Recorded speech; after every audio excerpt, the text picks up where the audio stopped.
నమస్తే, welcome to Leo. మనతో ఉన్నారు సీనియర్ జర్నలిస్ట్ హేమసుందర్ గారు. సార్ నమస్తే. నమస్తే అండి. దువ్వాడ శ్రీనివాస్ గారితో కలిసి ఇప్పుడు దివ్యల మాదిరి ఒక పెద్ద హంగామాని చేస్తుందని చెప్పి అనుకోవాలి. వాస్తవానికి దువ్వాడ శ్రీనితో కలవడంతోనే తనకి రాజకీయంగా కావచ్చు, లేదా ఇప్పుడు బిగ్ బాస్లో ఎంట్రీ కావచ్చు, అది ఒక సుగమమైందని చెప్పి చెప్పుకోవచ్చు. అయితే బిగ్ బాస్లోకి వచ్చిన తర్వాత నాకు 80% అంతా కూడా పాజిటివిటీ ఉంది, మిగతా 20% నెగిటివిటీని కూడా పాజిటివిటీ చేసుకోవడానికి వచ్చానని చెప్తూనే హౌస్ మేట్స్ మీద తీవ్రంగా కోప్పడడం కావచ్చు, మాట్లాడడం కావచ్చు చూస్తాడు.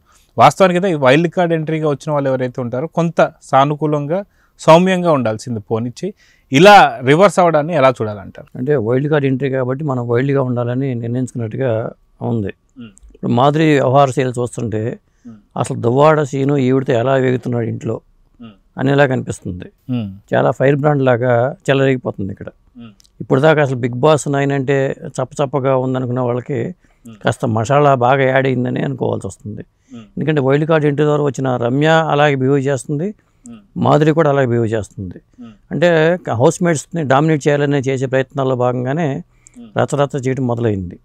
అదండి. సో వాస్తవానికి రేషన్ సంబంధించి అక్కడ ఒక చిన్న ఇష్యూ అయింది. అదిగాక ఫుడ్ తినే విషయంలో కూడా ఎంత తిన్నావు, ఏం తిన్నావు అనే దానిపైన కూడా ఏదో గొడవ జరుగుతూ మనం చూస్తూ వస్తున్నాం. వాస్తవానికి అక్కడ జరిగినటువంటి గొడవలు కావచ్చు, లేదా ఇక పైన జరగబోయేటువంటి గొడవలు కావచ్చు, వాస్తవానికి ఎక్కువ రోజులు దివ్యల మాధురి కొనసాగే అవకాశం ఉందా బిగ్ బాస్లో, లేదంటే ఏం చెప్తారు? అంటే ఎంటర్టైన్మెంట్ ఇస్తుంది కదా, బాగా ఆవిడకి బాగా గిట్టుబాటు అవుతుంది. ఎందుకంటే హౌస్కి ఇప్పుడు బిగ్ బాస్ ఇప్పుడు దాకా చప్పగా ఉందనుకునే వాళ్ళకి కాస్త మంచి ఎంటర్టైన్మెంట్ ఇస్తున్నారు. ఎందుకంటే నిన్న దివ్య మీద విరుసు పట్టడం కానీ, సంజనాతో కలిసి ప్రాంక్ ఇది ప్లాన్ చేయడం, గొడవలు పట్టడం కానీ, అట్లాగే రీతు ఆయేషం మధ్య గొడవలు కానీ, వీళ్ళు ఎంటర్ అయినప్పటి నుంచి కూడా రమ్యను మాధురి ఎంటర్ అయినప్పటి నుంచి కూడా ఇప్పుడు అందరూ చూడటం మొదలుపెట్టారు.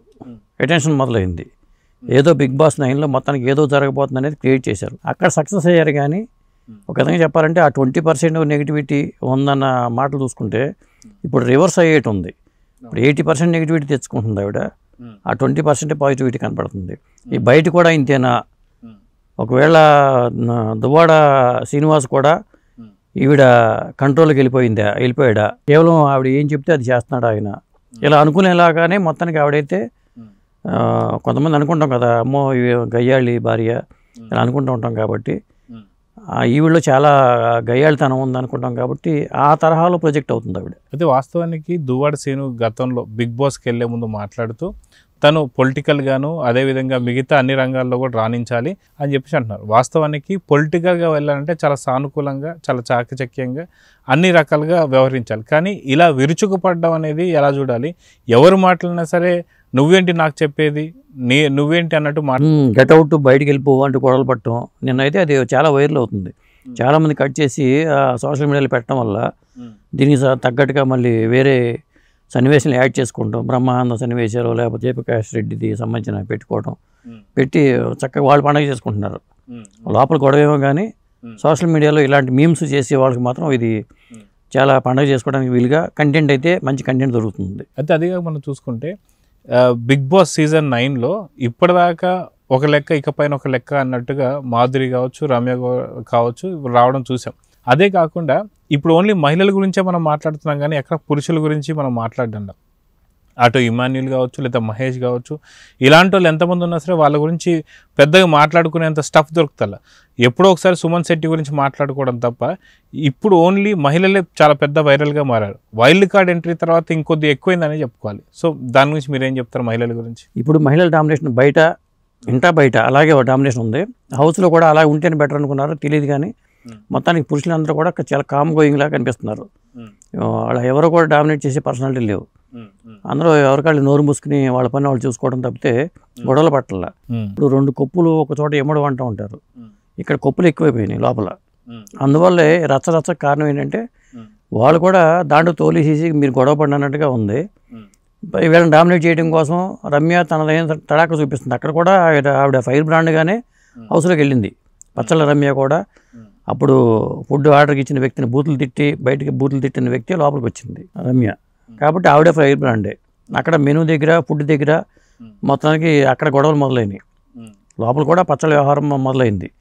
నాన్ వెజ్ పచ్చళ్ళని, ఆ పచ్చళ్ళని, ఈ పచ్చళ్ళని, పచ్చళ్ళ వ్యవహారం లోపల మొదలైంది. ఇక మాధురి వస్తే మాధురి కూడా ఇక ఆవిడైతే చెలరైపోతుంది. ఎందుకంటే ఇప్పుడు రౌడీ బాస్ లాగా బిహేవ్ చేద్దామని అనుకుంటుంది ఆవిడ. అంటే కండిషన్ లోపల హౌస్ మేట్స్ని భయపెట్టేయాలి అనేది ఆవిడ దృక్పథంలా కనిపిస్తుంది. కారణం లేకుండా గొడవలు పట్టడం కానీ, లేదా మనం ఇట్లా చేస్తేనే మనం అటెన్షన్కి మొదలవుతుంది, మనం ఖచ్చితంగా మన వంతు పాత్ర మనం పోషించాలని నటిస్తుందా. సహజ శైలి ఆవిడది. మాధురి సహజ శైలి అయితే పాపం దువ్వాడ శ్రీనివాస్ అని మనం జాలిపడాల్సి వస్తుంది, లేదా నటిస్తే మాత్రం జాలిపడక్కర్లా. అయితే ఈ వారం గడిచిన తర్వాత నిజంగా బిగ్ బాస్ ఏదైతే ఉందో దీంట్లో నాగార్జున గారు ఏం చెప్పబోతారు? అంటే ఇంత యాటిట్యూడ్ చూపిస్తే ఆయన ఒప్పుకుంటారా లేదా అంటే ఏం చెప్తారు? అంటే నాగార్జున గారిది ఏముంది, వినోదం పండుతుంది, ఖచ్చితంగా వీళ్ళు ఇంకా కంటిన్యూ చేద్దాం వీళ్ళని అని అనుకోవచ్చు. బిగ్ బాస్ కూడా వీళ్ళని కంటిన్యూ చేద్దామని అనుకోవచ్చు. ఎందుకంటే వీళ్ళు ఉండటం వల్లే షోకి కొద్దిగా అటెన్షన్ మొదలైంది. వాళ్ళు వైల్డ్ కార్డ్ ఎంట్రీ ఏవైతే నిర్ణయించారో 100% ఖచ్చితంగా న్యాయం జరిగిందని అనుకోవాలి. ఎందుకంటే ఇప్పటిదాకా అది అసలు టీఆర్పీలో చాలా వెనకబడిపోయిన ఒక్కసారిగా ఈ సోషల్ మీడియాలో చాలా యాక్టివిటీస్ పెరిగేసరికి అక్కడే కనపడుతుంది. షోకి కాస్త రసోత్తరంగా షో మారింది అనేది వీళ్ళ గొడవలు ఆ వీడియోలు వైరల్ అవ్వటం వల్ల స్టార్ట్ అయింది. కాబట్టి ఇక్కడ మాధురి కానీ రమ్య కానీ వాళ్ళు సక్సెస్ అయినట్టే, వాళ్ళ ప్లాన్ కూడా సక్సెస్ అయినట్టే. సో ఓవరాల్గా చూడాలంటే బిగ్ బాస్ మాత్రం కొంత రసవత్తరంగా ఉంది. సో దివ్యల మాధురికి సంబంధించినటువంటి ఒక హడావిడి కావచ్చు, హల్చల్ కావచ్చు తగ్గే అవకాశం ఉందంటారా? అంటే వీళ్ళు తగ్గే అవకాశం ఉందో లేదో కానీ బయట దువ్వాడ శ్రీనివాస్ గారు మాత్రం చాలా దీన్ని చాలా సంబరాలు జరుపుకుంటున్నట్టు కనిపిస్తుంది.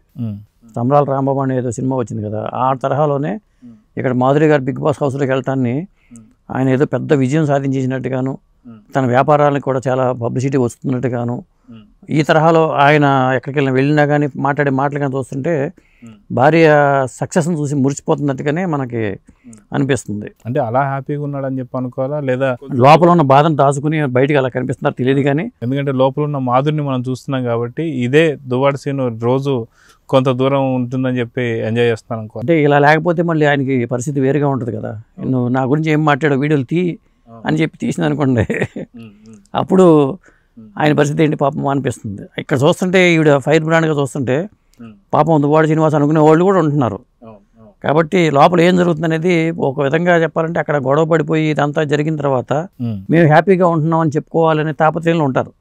లోపల ఎన్ని ఉన్నా కానీ మేము చాలా హ్యాపీగా ఉంటున్నాం, మేము అన్యోన్య దంపతులు అంటూ ఒకరికొకరు నటిస్తూ ఉంటారు, కళ్ళనీళ్ళు పెట్టుకుంటూ ఉంటారు, హౌస్లోకి వెళ్తుంటే అని వేస్తూ ఉంటుంది.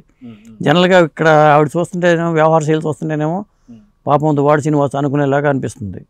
వీళ్ళనే బయట వాళ్ళ మీద అంతంత చెలరైపోతుంటే సాధారణంగా ఇంట్లో వాళ్ళ మీదే మామూలుగా అంటే ఒక్క రోజులో గడవక ముందే వీళ్ళకి నరకం చూపిస్తుంటే ఆయన స్వర్గం చూపిస్తుందని మనం ఎలా అనుకుంటాం జనరల్గా.